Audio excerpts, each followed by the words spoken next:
Speaking of the going to work squad, Chauncey Billups is a finalist for the Basketball Hall of Fame. Big Shot might be joining Ben Wallace and the other Pistons greats in the Hall of Fame.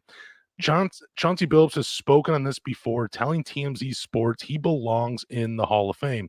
He's a five-time All-Star, Finals MVP, three-time All-NBA, two-time All-Defense, and one of the most clutch players in history.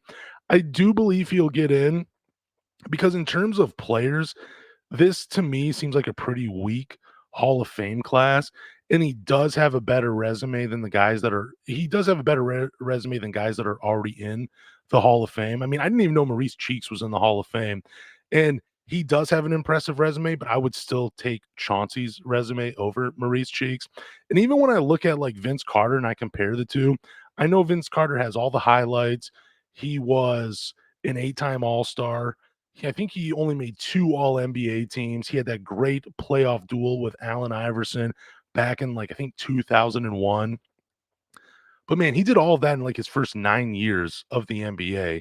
He did reach to 25,000 points. He played for 22 years. He had a career that expanded the 90s, the 2000s, the 2010s, and even had some games in the 2020s. Like it was a fantastic career for Vince Carter. But I think but Chauncey Billups is more accomplished and has done more on his NBA resume.